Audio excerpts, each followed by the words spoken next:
কৃষি নীলফামারী পুরাতন জেলখানা দেখতে পাচ্ছেন। স্থাপনাটি এখন জীর্ণশীর্ণ অবস্থায় পড়ে আছে। আপনাদেরকে ভালো করে দেখাই, যদিও ভিতরে ঢোকার তেমন কোনো সুযোগ সুবিধা নাই। এটা এখন আপাতত পরিত্যক্ত একটা ভবন হিসেবেই পড়ে আছে। এই দেখতে পাচ্ছেন, এই যে একটা জায়গা আছে সম্ভবত ঢোকার।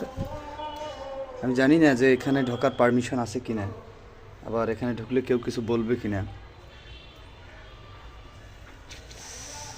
তারপরেও ঢোকার ব্যবস্থা করতেছি, দাঁড়ান। তারপরেও সাহস করে ঢুকলাম, দেখি ভিতরের অবস্থাটা কি।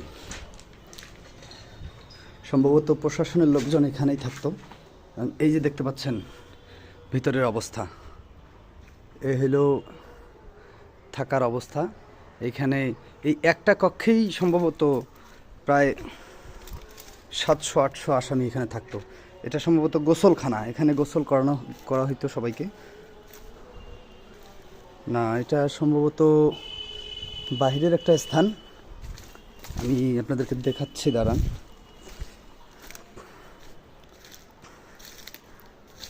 এটা হইলো আসলে জেলখানার পিছনের অংশটা। আমি আপনাকে ওই দিক দিয়ে ঘুরে নিয়ে যাই, দাঁড়ান। এই যে ভিতরের যে অংশটা, এইখানে সম্ভবত আসামিরা থাকতো, এইখানে থাকতো। এটা হলো, এইগুলো দেখতে পাচ্ছেন, এগুলো হলো আপনার প্রস্রাবখানা, মানে টয়লেট।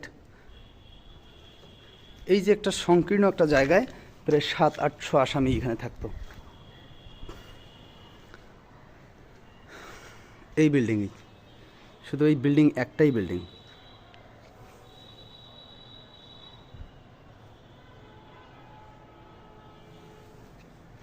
দেখি ভিতরের জায়গাটা একটু দেখাই আপনাদেরকে।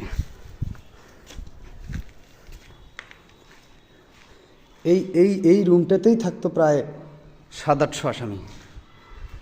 এটা কত বড় হবে এটা আমার অনুমানটা জানা নাই। এটা হলো পিছনের অংশটা, এটা হলো পিছনের অংশ।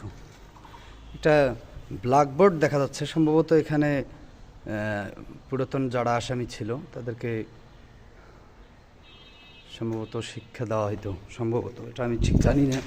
এটা হলো টয়লেট, তাদেরকে আরও দেখাই। এটা হলো আর একটা জায়গা, সম্ভবত আমি যতদূর, আমি জানি না এখানে কি অবস্থায় এখানে আসামিরা থাকতো। এই যে উপরে দেখতে পাচ্ছেন আর একটা জায়গা, এইখানে সম্ভবত এই দুইটা বিল্ডিংয়ে 2টা ফ্লোরেই মানুষ থাকতো। এই বিল্ডিংয়েই প্রায় 7